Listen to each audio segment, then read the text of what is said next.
complement to everything else that we've been doing. We have numerous robberies, assaults, thefts that have been going on in these dispensaries.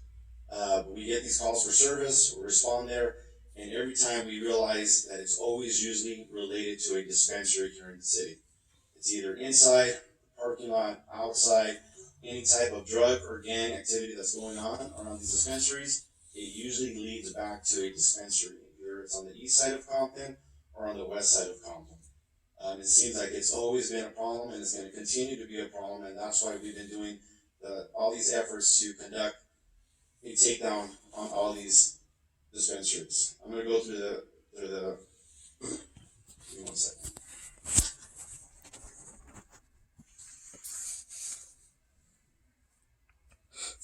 There are approximately 26 dispensaries illegally operating here in the city of Compton. Okay, last year we had approximately close to 40 last year. For some reason, a lot of them have been shutting down, or a lot of them have just been going to other cities, and we don't know exactly why, but I will say it's most likely because we've been shutting a lot of these down, and they're getting information that we're continuously stopping these dispensaries.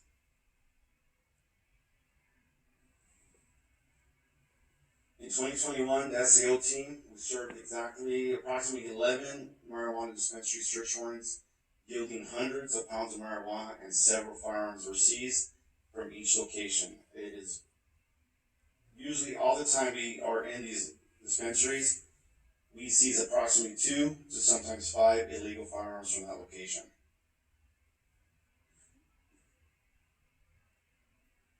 Money, narcotics, and lots of firearms, like I said, are usually seized.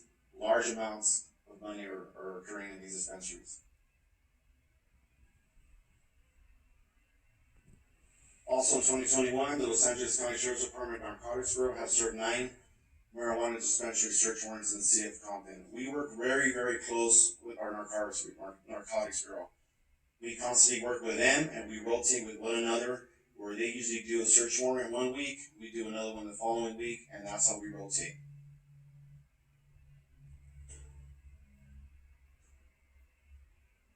I'm going to go from this year to date in 2022. The LASD narcotics team has done 2.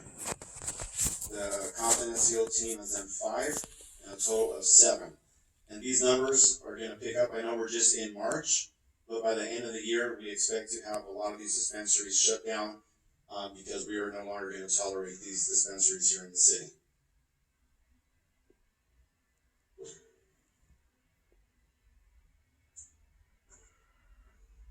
Thank you.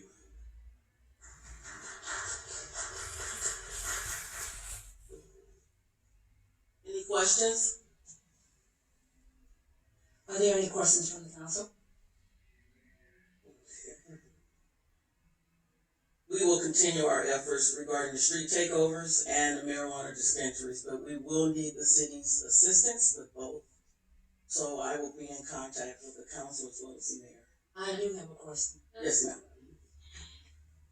He mentioned the SAO team, and I know the SAO team does a lot of work. Yes. They're on Long Beach Boulevard as well. It's now it seems to be they are working on the marijuana dispensaries.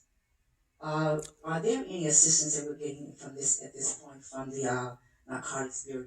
We're still working with them regarding the closing the marijuana dispensaries. Yes, we are. Like I said earlier, we work hand in hand with them almost on a daily basis with this. I know we are your SAO team. We have a lot of quality of life issues that we do deal with outside of that, but this is something that we are targeting now because it's getting out of control, and we know that, and we're trying to use all our resources that we can to crack down on these dispensaries. And like I said, it takes a lot of legwork. These search warrants take time to get approved and go through the judge and get them approved, but we are getting them done. And our team is now doing one every other week. We're rotating with our Narcotics Bureau, but our numbers you will see that by the end of the year, if I am the sergeant here still, there'll be a lot of these dispensaries that will be shut down. Okay, thank you. I know we are looking forward to that. Thank you so much. Councilwoman Chambers. Thank you, Madam Mayor. Thank you, LA County Sheriff, for the presentation. I do have a question regarding the marijuana dispensaries. the specifically ones that are in our schools, well, all of them are legal, but they're on 512 on Rosecrans. It was done, hit one day, the next evening they were open back up. What is the reason for that? How is it that they cannot be closed down permanently? For the transparency for the public, please. Okay, that becomes more of a legal issue. When we go out there and we shut, and you're actually 100% right. There's times that we do 2 or 3 of them at a time, and before we even get back to the station and start booking our evidence and writing our reports, we get information that our either code enforcement or Tony Ward will call me and say, hey, this one's back up and running, or my crew came over there and boarded up this. So what's going on is these dispensaries are, if it's one owner, he usually, if there's someone running a dispensary here in the city, he usually has 2 or 3 that we're aware of. I mean, that's from our resources, from our undercovers that do all these buys and they give us this information. So what they're doing is they're just going to the other side of the city, going to another dispensary, paying them this money, and reopening immediately. So that's why we need your support as well to crack down and shut these completely. It's going to be it's all legally through the courts, and we do our job, and it's a lot of work and a lot of hours that we put into get these done, and it's frustrating to me as well that I get a phone call from someone from the city and say, hey, someone ripped those boards down and it's open again, and we go back out there and we get them all out, and most of these are misdemeanors. Now, these guns and these security guards, they're not security guards that work here in these dispensaries. They're usually ex-felons, parolees, and those guys get arrested, and the people that are working in these dispensaries, or who are usually younger women, they get cited and they get released for a misdemeanor for working, and that's what the law gives allow us. But we need to work together to somehow come together and get it shut down completely. Either some type of eviction, or we could I talked to Tony Ward about red tagging these buildings and getting them completely shut down, because now if they reopen and they are tagged, now it allows us to arrest the owner, arrest whoever's on this for a felony.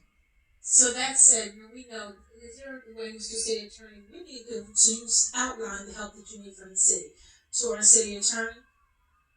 Okay. We can follow up with this and get this moving. Also, what happens to the money that's seized from the marijuana dispensaries? The money gets seized, and depending on how much money it is, like if it's over $10,000, our policy is it just gets seized, it gets uncounted, it gets videotaped, it gets taken to the station, and Narcotics Bureau, they send someone from evidence to pick up that money. When it's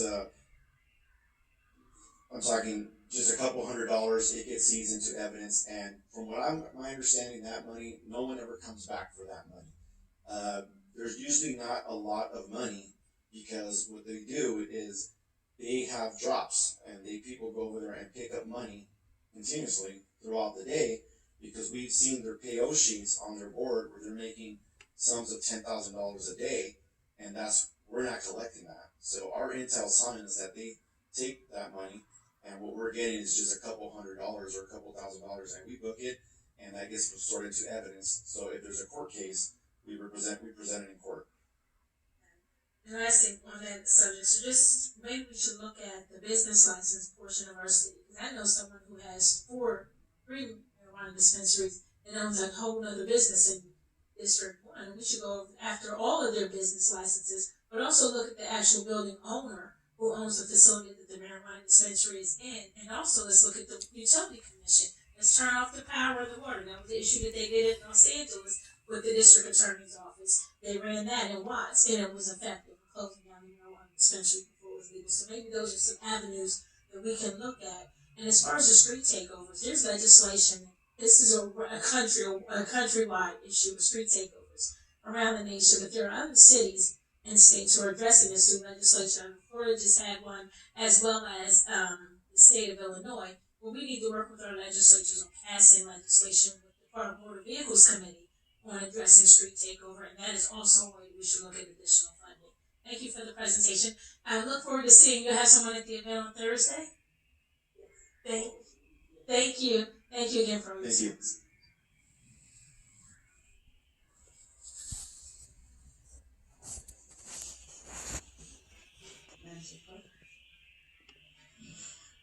Madam Mayor, we're now at new business on item number 4.